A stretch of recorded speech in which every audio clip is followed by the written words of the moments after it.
الحمد لله رب العالمين والصلاة والسلام على خاتم الأنبياء والمرسلين سيدنا محمد وعلى آله وصحبه أجمعين. أعوذ بالله من الشيطان الرجيم. ألم يجدك يتيما فآوى ووجدك ضالا فهدى ووجدك عائلا فأغنى. سبحانك لا علم لنا إلا ما علمتنا إنك أنت العليم الحكيم. رب اشرح لي صدري ويسر لي أمري واحلل عقدة من لساني يفقه قولي واجعل لي وزيرا من أهلي رب زدني علما وارزقني فهما ثم أما بعد. گرامی قدر بھائیوں، بہنوں اور پیارے بچوں، عرض کیا گیا تھا کہ اس سورہ مبارکہ میں جناب رسول اللہ صلی اللہ علیہ وسلم کے سامنے چند ایسی نعمتیں رکھی جاتی ہیں اور ان کی نشاندہی ہو رہی ہے جو در حقیقت آن حضرت صلی اللہ علیہ وسلم کے عروج اور آپ کی اس قابلیت کے لیے بنیاد ہیں، آپ کی اس شان کی بنیاد ہے کہ جو اللہ رب العزت نے انہیں اپنا رسول بنایا. اور رسول اللہ صلی اللہ علیہ وسلم کا اللہ کے رسول ہونا یا آپ صلی اللہ علیہ وسلم سے پہلے جتنے حضرات انبیاء تھے ان کا اس منصب پر فائز ہونا، یہ اللہ رب العزت کی ذاتی تنہا فیصلہ ہے. اس میں حتیٰ کہ اس رسول کے اپنے کوئی بھی مصلحت یا سوال یا طلب شامل نہیں ہے. اللہ کی مہربانی، بنایا، پیدا فرمایا، بڑا کیا، زندگی دی، قابلیت دی اور ذمہ داری تفویض فرما دی. تو آپ صلی اللہ علیہ وسلم سے یہ فرمایا جا رہا ہے کہ یہ تین چیزیں دیکھ لو. الم یجدک یتیما، کیا اللہ رب العزت نے یہ نہیں پتا تھا کہ آپ یتیم ہیں؟ یعنی اللہ تو باخبر ہے اور ایک فیصلہ بھی آپ کی یتیم ہونا اللہ کے مرضی سے.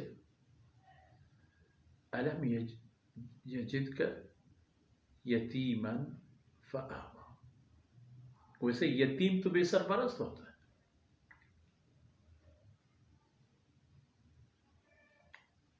زندگی کے ہر مرحلے میں مشکلات کا شکار ہوتا ہے. اس لیے اگر دیکھا جائے شریعت قرآن کریم یتیموں کی کفالت اور ان کی خیرجوئی کے لیے کتنی تاکید فرماتا ہے. تو آپ کے لیے یہ بات تھی کہ آپ یتیم تو تھے ہی، آپ فآوی، اللہ نے آپ کو بہترین ٹھکانہ دی. دیکھو آپ صلی اللہ علیہ وسلم کی ولادت سے پہلے، تقریباً ولادت کے 3 مہینہ پہلے یا کم و بیش، آپ کے والد محترم دنیا سے راہی ملک عدم ہوئے. مگر آپ بغیر سرپرست کے نہیں رہے. دادا نے بہترین انداز میں سنبھالا، والدہ نے بہترین انداز میں سنبھالا. حضرت حلیمہ رضی اللہ عنہا نے بھی اپنی ذمہ داریوں کی ادائیگی میں بہترین خلوص کا مظاہرہ فرمایا. دادا کے انتقال کے بعد چاچا ابو طالب نے کیا کمال نہیں کیا. حضرت خدیجہ رضی اللہ عنہا جو وادی مکہ کی امیرہ تھی، وادی مکہ میں ان کی حیثیت ایک شاہبانو کی تھی.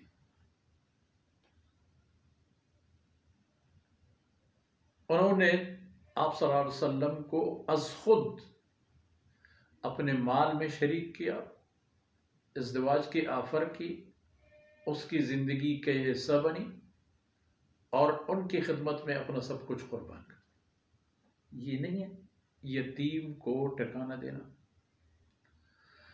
اور آگے بڑھیے، کیا کمال کیا جب مکہ آپ صلی اللہ علیہ وسلم کے لیے تنگ و تاریک ہو گیا اور اللہ رب العزت نے اوس و خزرج کی دل میں آپ کی محبت اتنی ڈال دی کہ وہ آ کر کے اٹھا کے لے گئے آپ صلی اللہ علیہ وسلم.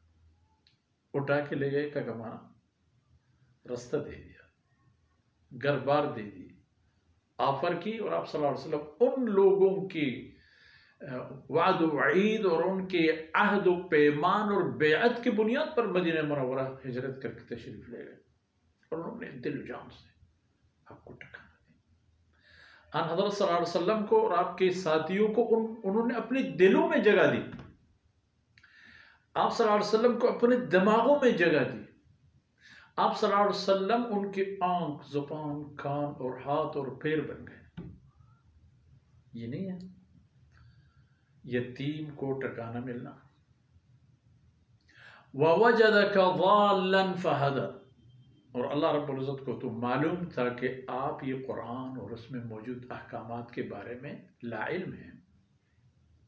ابھی تک آپ کے پاس کوئی ایسی بات نہیں آئی ہے کہ کیا حلال کیا حرام. طبعاً اللہ رب العزت نے بت پرستی سے آپ کو بیزار کر دیا تھا، تمام منکرات سے پاک اور پاکیزہ دل اور دماغ دیا تھا اللہ رب العزت نے. ہر طرح کے شرک، کفر اور منکرات سے آپ صلی اللہ علیہ وسلم طبعاً دور تھے، اللہ کی مہربانی تھی. لیکن قوانین، عقیدہ الہی، اللہ کی شان، اللہ کی ذات اور اللہ رب العزت کی قدرت نمائی کی جو حق معرفت ہے وہ آپ صلی اللہ علیہ وسلم کو بتا دیا گیا تھا، آپ کو پتہ چلا. اسی فرما وَوَجَدَكَ ضَالًّا فَهَدَى، اللہ رب العزت نے آپ کو جو باتیں آپ کو معلوم نہیں تھی، جو چیز آپ کے لیے انجانی تھی، ان کے لیے اللہ رب العزت نے آپ کو رہنمائی فرمائی اور آپ کے لیے رشد اور ہدایت کے دروازے کھولے.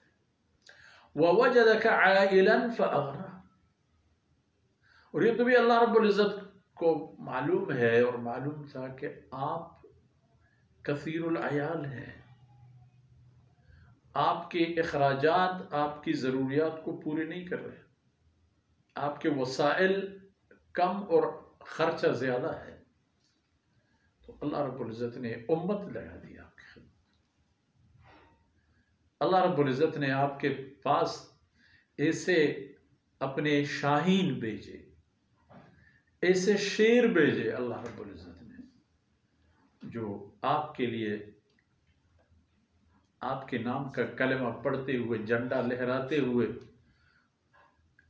اللہ کے دشمنوں کو تحقیق کرتے، ان کی مال اور جائیداد، مال غنیمت لے آتے، جس سے آپ اپنی ضرورت کے مطابق استعمال فرماتے اور امت میں تقسیم بھی فرماتے. یہ تمام مسائل اللہ نے آپ کے لیے تین بنیادی نقطہ، تین بنیادی مسائل. أَلَمْ يَجِدْكَ يَتِيمًا فَآوَىٰ، آپ کو اللہ رب العزت نے یتیم ہونے کے باوجود آگے چل کر یہاں تک پہنچا دینا کہ رہتی دنیا تک آپ دنیا کے بادشاہ ہیں، دلوں کے بادشاہ، دماغوں کے بادشاہ. آپ کا کلمہ چلے گا، آپ کی باتیں مانی جائیں گی. صدیوں کے بعد لوگ آپ کے نام پر مر مٹنے کے لیے بالکل پاگلوں کی طرح آگے بڑھیں گے. وَوَجَدَكَ ضَالًّا فَهَدَى، اللہ رب العزت کو معلوم تھا کہ آپ یہ قرآن اور اس کے احکامات کے بارے میں لا علم ہیں، تو اللہ نے آپ کے لیے ہدایت کا دروازہ کھول دیا. اور اللہ رب العزت کو معلوم تھا کہ آپ کے پاس اپنی ذاتی وسائل تو کچھ نہیں، پھر ہجرت کے بعد جو کچھ تھا ہجرت سے پہلے وہ بھی مشرکین مکہ نے تصرف کر دیے تھے. یا اللہ رب العزت نے دنیا دے دی آپ کو. تو یہ باتیں ہیں. اب اس کے بعد آپ کو کیا کرنا چاہیے وہ اگلے نشست میں انشاءاللہ اللہ کی توفیق سے آپ کی خدمت میں عرض کیے جائیں گے. اللہ رب العزت عمل کی توفیق سے نوازے اور یہ لمحات ہماری قیمتی زندگی کے حصے بنے. وصلی اللہ علی نبینا محمد وعلی آلہ وصحبہ اجمعین.